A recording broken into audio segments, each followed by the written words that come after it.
इस वीडियो में नंदी के ऊपर अनिरुद्धाचार्य शंकर जी महाराज क्यों जी ने बैठते अपने हैं? भक्तों बैल के की लिए सवारी क्यों बहुत अच्छी करते हैं? बात कही है, इसलिए वीडियो को पूरा सुने, स्किप करके क्योंकि मत बैल सुने। को हमारे यहाँ धर्म का प्रतीक माना गया है। अभी जो नई संसद बनी है उसमें एक सेंगोल रखा गया है। सेंगोल ही नाम है क्या? उस सेंगोल में आपने देखा होगा कि नंदी बने हुए हैं। वो हमारे देश में पुराना दंड है, जो राजा होता था उसको दिया जाता था। सेंगोल के बारे में सुना आप लोगों ने? अभी नई संसद बनी उसमें सेंगोल भी श्री प्रधानमंत्री जी ने रखा। उसमें ध्यान से देखा होगा आपने, नंदी बने हैं, हाँ या ना? नहीं देखा?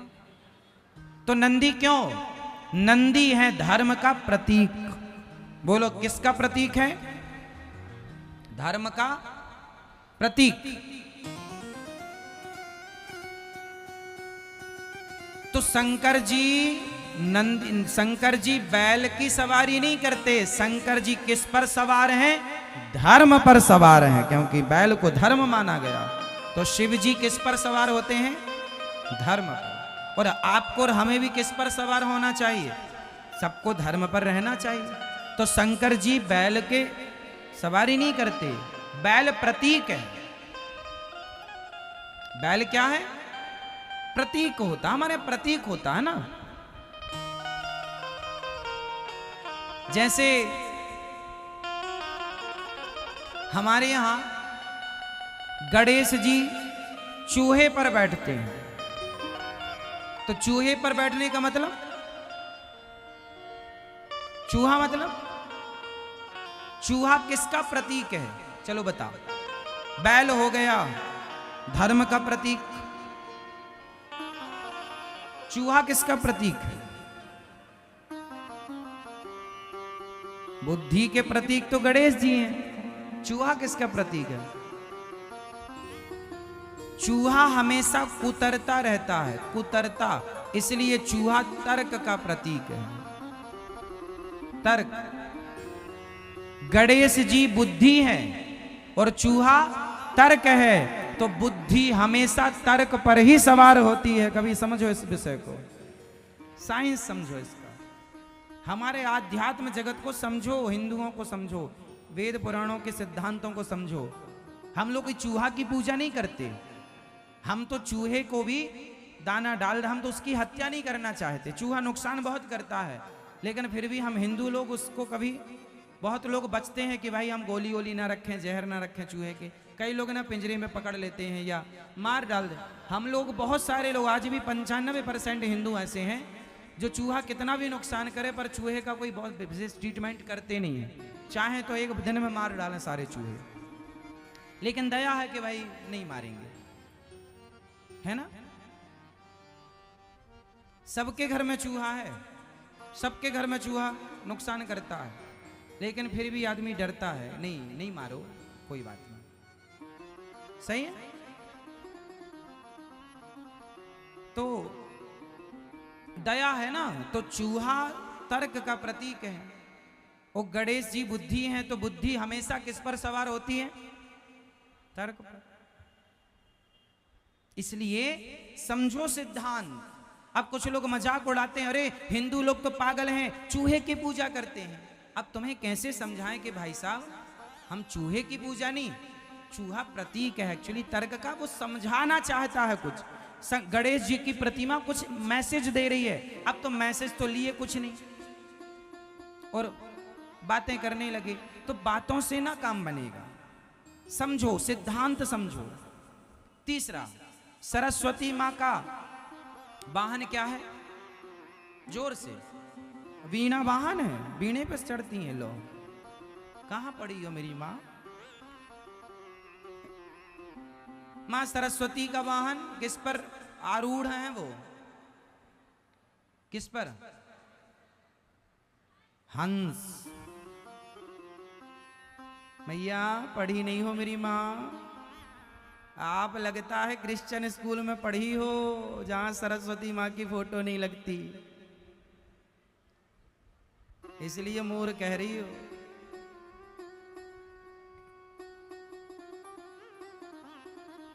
मां सरस्वती का वाहन है हंस, और हंस किसका प्रतीक है?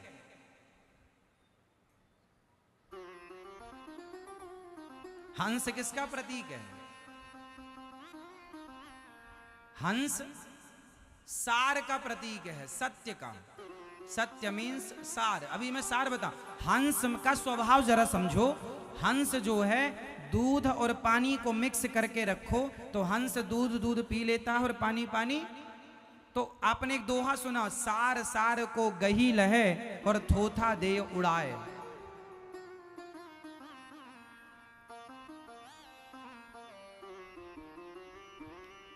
सार सार को, हंस क्या करता है?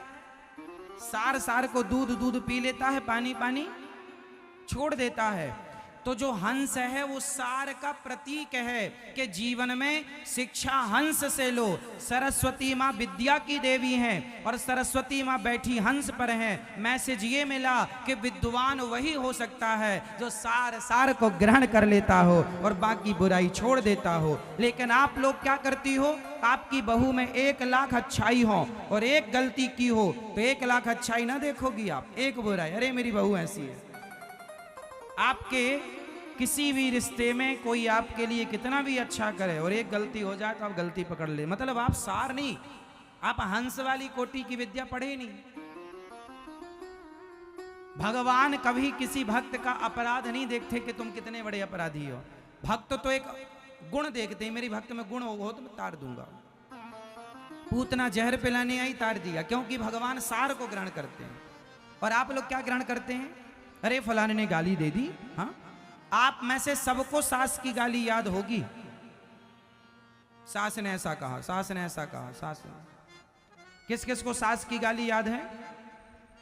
सास की बातें याद हैं आपको? सास ने ऐसा कहा, हमारा ताने मारे, सास ने ऐसा किया मेरे साथ, ऐसा किया, ऐसा किया, चम्मच तक नहीं दिया मेरी सास ने, चम्मच तक। याद है सब कुछ। लेकिन सास ने आपके साथ अच्छा क्या किया वो याद नहीं है। आपका जो पति है, एक बहू मेरे से आई, बोली महाराज मेरी सास ने मुझे चम्मच तक नहीं दिया। मैंने कहा ये जो तेरा पति है ये तेरी माँ ने दिया है? किसने दिया? बोली सास ने। मैंने कहा चल चम्मच वापस ले, पति वापस कर, चम्मच ले, पति वापस कर, चल चम्मच रख, पति वापस कर। मतलब कुछ भी मूर्खता की सीमा नहीं है साहब। मेरी सास ने मुझे कुछ नहीं दिया, तो तुम्हारा पति तुम्हारे बाप ने दिया है? सास का ही तो दिया है, उसी ने तो गर्भ में रखा था तुम्हारे पति को, उसी ने तो 9 महीने कष्ट उठाया है। दे तो दिया जिगर का टुकड़ा, लेके तुम न्यारी हो गई, अलग हो गई। उसे बुढ़िया को 1 गिलास पानी का नहीं पूछती हो, गाना और गाती हो, कुछ नहीं दिया।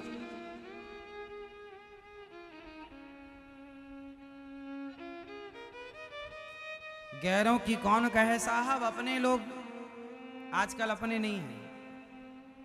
अपनों ने लूटा है हमें, गैरों में कहां दम था। मेरी कश्ती तो वहां डूबी जहां पानी कम था। शादी के बाद आजकल बेटे को ले जाती है ना पत्नी, दूसरे फ्लैट में रहेगी, दूसरी जगह, बूढ़ी माँ बना बना के खाती है। हाथ पांव भले ना चले, परेशान है। ऐसा हो रहा है कि नहीं? जो हो रहा है उनके लिए कह रहे हैं, हाँ या ना? और फिर भी बहुएं ताने क्या मारती, मेरी सास ने कुछ नहीं दिया। और तुम अपने पति को लेके रह रही हो अलग, उसके बेटे को उससे अलग कर दिया और ताने क्या मारी हो, कुछ नहीं दिया। और क्या चाहिए, जान ले लो।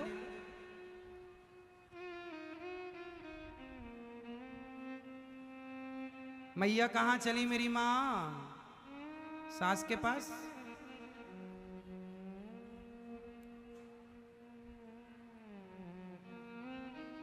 तो हंस किसका वाहन है? माता सरस्वती। मैसेज दे रहे हैं सार को ग्रहण करो। चलो अच्छा ये बताओ, लक्ष्मी जी का वाहन क्या है? आप बताओ। कमल का फूल, वाह कुछ भी हवा में।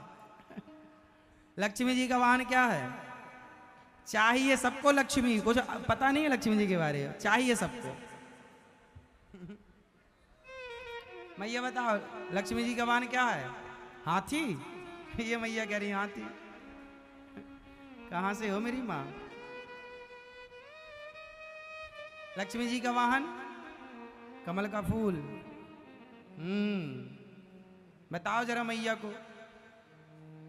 उल्लू, उल्लू जानती हो? आपके गांव में है उल्लू? लक्ष्मी जी का वाहन। अब बताओ लक्ष्मी जी किसका प्रतीक, सॉरी उल्लू किसका प्रतीक है? लक्ष्मी जी उल्लू पर बैठी हैं, कोई मैसेज तो होगा आपके लिए, संदेश, पर आपने ग्रहण कभी नहीं किया। सबको लक्ष्मी जी चाहिए, मैसेज कुछ नहीं चाहिए। बताओ उल्लू किसका प्रतीक है? सिंपल, आदमी नहीं कहता उल्लू कहीं का, मूर्ख। तो उल्लू जो है मूर्खता का प्रतीक है, अज्ञान का प्रतीक है। किसका प्रतीक है? अज्ञानता का, मूर्खता का। तो लक्ष्मी जी उल्लू पर बैठी हैं। मैसेज ये है कि यदि अकेले अकेले लक्ष्मी जी को बुलाओगे तो उल्लू पर आएंगी। अच्छा, लक्ष्मी जब नारायण के साथ आती है ना तो उल्लू पर नहीं आती, फिर लक्ष्मी जी का वाहन बदल जाता है। फिर लक्ष्मी जी किस पर आती हैं? अब बताओ आप। नहीं, आप बताओ। नहीं, आप बताओ। कमल में। कमल से नहीं बढ़ोगी आगे? ये मैं ये बताओ, लक्ष्मी जी जब भगवान नारायण के संग आती हैं, अपने पति के साथ, किस पे आती हैं? भगवान नारायण का वाहन क्या है? गरुण जी। जब लक्ष्मी नारायण के संग आती हैं तो उल्लू पर नहीं आती, गरुण जी पर आती हैं। तो लक्ष्मी जी कहती हैं यदि मुझे अकेले बुलाओगे तो मैं तुम्हें उल्लू बनाकर जाऊंगी, मूर्ख बनाकर जाऊंगी। इसलिए अकेली लक्ष्मी कभी न स्वीकार नहीं करना चाहिए, हमेशा नारायण के साथ। और नारायण धर्म का प्रतीक है। बेईमानी की लक्ष्मी उल्लू पर आएगी और मूर्ख बनाकर निकल जाएगी, और ईमानदारी की लक्ष्मी नारायण के संग आएगी, क्योंकि ईमानदारी धर्म है और धर्म नारायण का। रामो विग्रहवान धर्म, तो राम धर्म है, नारायण धर्म है। तो जो धर्म से कमाई होती है वो कमाई अकेले नारायण नहीं, लक्ष्मी सहित नारायण आते हैं। वो धन बेईमानी के 1,00,000 रुपए हों और मेहनत के 5 रुपए हों तो वो 5 रुपए 1,00,000 पर भारी पड़ेंगे। तौल कर देख लेना। बेईमानी का 1,00,000, बोलो बेईमानी का, और ईमानदारी के 5 रुपए, 5 रुपए भारी पड़ेंगे बेईमानी के लाखों पर। बेईमानी का 56 भोग और ईमानदारी की सूखी नमक रोटी। कभी ईमानदारी की नमक रोटी खाना, जो स्वाद उस नमक में आएगा और रोटी में आएगा ना, वो 56 भोग खाना मजा नहीं आएगा। इसलिए जो बेईमानी से लक्ष्मी आती हैं, जो बेईमानी से कमाते हैं, भ्रष्टाचार, चोरी, ये वो नहीं, आजकल के आदमी जैसा मिले वैसा दे दो भैया। बेईमानी, उल्लू बनोगे, उल्लू बनाएंगे, उल्लू बना के लक्ष्मी जी चली जाएंगी, ना घर के रहोगे ना घाट के। इसलिए ईमानदारी धर्म युक्त धन कमाया करोगे तो वो लक्ष्मी अकेली नहीं आएंगी, और जो लक्ष्मी नारायण के संग आती है, मतलब ईमानदारी से, वो लक्ष्मी ठहरती हैं, जल्दी जाती नहीं है। लोग कहते हैं महाराज पैसा आता है रुकता नहीं है, बेईमानी कर रहे हो ना इसलिए नहीं रुकता। ईमानदारी से कमाओगे तो रुकेगा। ईमानदारी से कमाओ, पैसा रुकेगा, शांति भी रहेगी। बेईमानी से कमाओ, जितनी तेजी से आया उतनी तेजी से जाएगा। अब आजकल ना बेईमानी के पैसे को लोग रोकने के उपाय करते हैं। कर लो उपाय, एक ही उपाय है, ईमानदारी का कमाओ, मेहनत का। तो हमारे यहां सबके जो वाहन है कुछ ना कुछ क्या है, मैसेज है, शिक्षा है, संदेश है। चलो दुर्गा मैया का वाहन क्या है, सही बताना। क्या? शेर। अब शेर किसका प्रतीक है?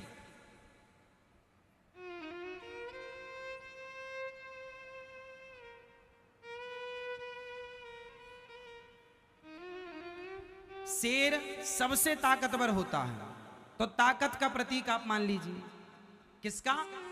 शेर जंगल का राजा है। तो आप ये मान लो कि राजा का प्रतीक है, क्योंकि पहले के राजा महाराजा जो होते थे ना, उनकी गद्दियों में आगे शेर बना होता था। क्या बना होता था? तो शेर या तो आप ताकत का प्रतीक मानो या राजा का प्रतीक मानो, दो मान लो, दोनों सेट होंगे। अभी मैं सेट करूंगा। तो दुर्गा मैया का वाहन क्या है? शेर। अब बताओ दुर्गा मैया शेर पर क्यों बैठी है? क्या मैसेज है आपके लिए, समाज के लोगों के लिए? रोज जय माता दी करके चले आते हो, कुछ सीखते भी हो, मैसेज समझते हो? अभी सावन आया, शंकर जी पे सब दूध चढ़ाएंगे, सब पानी चढ़ाएंगे, ठीक है, लेकिन शंकर जी जो मैसेज दे रहे हैं, क्या उससे आप प्रभावित हैं? क्या वो उतार रहे हैं जीवन में, कि केवल पानी को ही डाल करके अपनी भक्ति पूजा पूरी मान रहे हैं? अभी मैं शंकर जी पर आऊंगा फिर से, पहले दुर्गा जी पर हूं तो बात कर लो। दुर्गा जी का वाहन शेर, शेर प्रतीक है राजा का, बल का, ताकत का। बताओ क्यों बैठी हैं दुर्गा मैया शेर पर? क्या मैसेज है? नहीं, चलो हम बता रहे हैं, भूल मत जाना, सदा याद रखना, सबको बताना, मूर्खों को, जिनको याद नहीं है, जिनको पता नहीं है, जो सनातन धर्म की गहराई को नहीं जानते, जो सनातन धर्म के साइंस को नहीं समझते, मैसेज को नहीं समझ, उन्हें समझाना। ध्यान से सुनो। दुर्गा मैया के हाथ कितने हैं? 9, 10। वाह, यही मैया है, शेर के मुंह में मिठाई चिपका के आ जाती हैं और हाथ गिन के आती हैं 10। 18? क्या 18? हाँ, मैया शेर के मुंह मिठाई चिपकाई थी ना। आप नहीं जाती हो दुर्गा मैया के मंदिर में तो कभी ध्यान नहीं दिया है ना? पंचायत में ध्यान रहा होगा, प्रपंच मंदिर में भी लोग माताएं, अकेली मैया ना मंदिर भी नहीं जाती, 2-4 लेके जाती है। पंचायत किससे करेंगे? तुम संग चलो, तुम संग चलो। सबको संग चाहिए। दुर्गा मैया के 8 हाथ हैं, ये क्या मैसेज है? 8 हाथ तब होते हैं जब 4 लोग इकट्ठे होते हैं। और दुर्गा माँ है, माँ कहती है, माँ के 4 बेटे हैं। आप कितने भाई हैं हिंदू लोग? हिंदू कितने भाई हैं? हिंदू 4 भाई हैं, ब्राह्मण, क्षत्रिय, वैश्य, शूद्र। हिंदू 4 भाई हैं, ब्राह्मण, क्षत्रिय, वैश्य, शूद्र। दुर्गा मैया के 8 हाथ हैं। दुर्गा मैया कहती हैं कि तुम चारों जब एक संगठित हो जाओगे तो तुम शेर की सवारी कर लोगे, अर्थात राजा बन के रहोगे। यदि तुम संगठित हो गए तो राजा बन के रहोगे, जंगल के शेर को अपने हिसाब से नचाओगे, राजा बन के रहोगे। लेकिन तुम आज जातवाद में लड़ गए, बिखर गए, और आज तुम पर सैकड़ों वर्ष तक मुगलों ने और अंग्रेजों ने गुलाम बना करके तुम पर राज्य किया, केवल इसलिए कि जातवाद पर तुम बंटते रहे।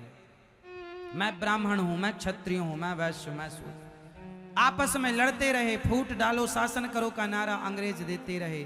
बताओ 200 वर्ष तक लगभग राज्य किया अंग्रेजों ने, शासन किया। बोलो हाँ, बोलो हाँ या ना? किया ना। और अंग्रेजों के पहले मुगलों ने अलग। कब से आप गुलामी झेल रहे हैं? क्यों? क्योंकि आपको लड़ने की आदत है, आपस में लड़ जाते हैं। और दुर्गा मैया क्या मैसेज दे रही हैं? संगठित रहो, 8 हाथ को एक साथ रखो। मेरे 2 हाथ नहीं हैं, 2 हाथ तो कोई भी तोड़ के चला जाएगा, पर 8 हाथ होंगे तो क्या मजाल किसी की कोई इस तरफ देख ले। यदि हिंदू संगठित हो जाता तो अंग्रेजों की और मुगलों की ताकत नहीं थी कि वो भारत पर कब्जा करते। सोने की चिड़िया भारत देश को लूट कर ले गए। क्यों? क्योंकि तुम आपस में लड़ते रहे, और अभी भी तुम सुधरे नहीं हो। अभी भी लड़ाई भारत में आपस की चल ही रही है। ब्राह्मण की, क्षत्रिय की, वैश्य की, आपस में लड़ो। छुआछूत, ऊंच नीच, जातवाद का जहर अभी भी घुला है। सबको गले क्यों नहीं लगाते आप? सबसे भाईचारा क्यों नहीं रखते आप? क्यों आपस में भाई हिंदू, ब्राह्मण, क्षत्रिय, वैश्य, शूद्र आपस में तुम लड़ते हो? एक संगठित हो जाओ। आज हिंदुओं के गांव क्रिश्चियनों में कन्वर्ट कर दिया क्यों? क्योंकि आप में एकता नहीं है, क्योंकि आपको कभी अपने धर्म के लिए कोई समय नहीं है। लाखों